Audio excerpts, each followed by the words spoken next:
Mornye's showcase isn't really about a new character. It's about someone who looks at the survival and says, "That's not enough." When I watched her showcase, what stood out to me immediately wasn't the visuals or the tech. It was the way she talks about the world, not as something to endure, but as something that should be more. And you can already feel that difference just from how this showcase presents itself. The entire showcase feels almost like a prayer. She keeps asking questions. Who was I praying to? If the universe can hear us, why does darkness exist? And why are there people who can't even stand? There's a quiet frustration in the way she speaks. Not anger, not despair, more like refusal. Refusal to accept that this is just how things are supposed to be. And that tone carries throughout the entire showcase. Mornye isn't motivated by necessity. She isn't trying to solve hunger. She isn't trying to stop a war. She isn't chasing power. What she's rejecting is the idea that survival is enough. A patch of ground to stand on. A morsel of food to quiet hunger. For a lot of people, that's where the line is drawn. For her, it isn't.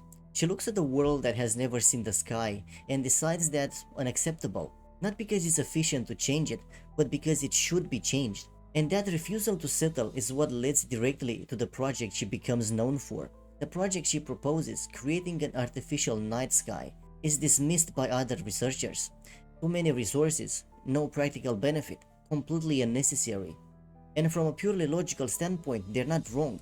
The sky doesn't keep people alive, it doesn't feed anyone, it doesn't make the underground safer. But Mornye understands something they don't. The sky isn't about utility, it's about direction.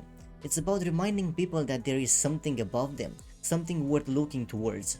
When she says that humanity's transcendence began the moment we first look at the stars, she isn't being poetic, she's making a statement about meaning.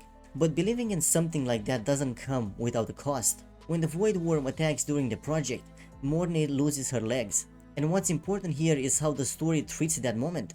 It isn't framed as the end of her journey, it isn't even framed as a turning point. It's framed as an obstacle, one that she simply moves through.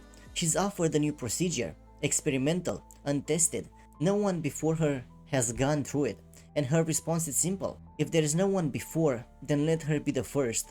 That line tells you everything you need to know about her. This isn't recklessness, it isn't martyrdom, it's ownership. She refuses to wait for permission from a world that's already decided her project wasn't worth pursuing. And this is where Mornye stops being just an idealist and becomes someone who acts. She isn't trying to save the world, she's trying to remind it how to want. If people have forgotten how to look up, she'll reawaken that instinct. If all they see is darkness, she'll become the first star. That idea runs through the entire showcase. Light doesn't appear because the universe is kind. It appears because someone chose to create it. Even if it takes time, even if it takes sacrifice, even if no one else believes in it yet. And that's why her showcase stayed with me more than I expected. What I liked about Mornye's story is that it isn't loud. It doesn't shout about heroism. It doesn't frame itself as destiny. It's about a single, stubborn belief that survival isn't enough, that existence should mean something more, and that even in a world buried underground, people deserve a sky, not because it's necessary, but because it matters. But that's just my read on Mornye's character and her showcase. I'm really curious how others interpreted it, especially what stood out to you when you watched it. And if you enjoy this kind of short, story-focused reaction, please leave a like and subscribe. I'll probably do more of this when a character showcases like this drop. Thanks for watching, and I'll see you in the next one.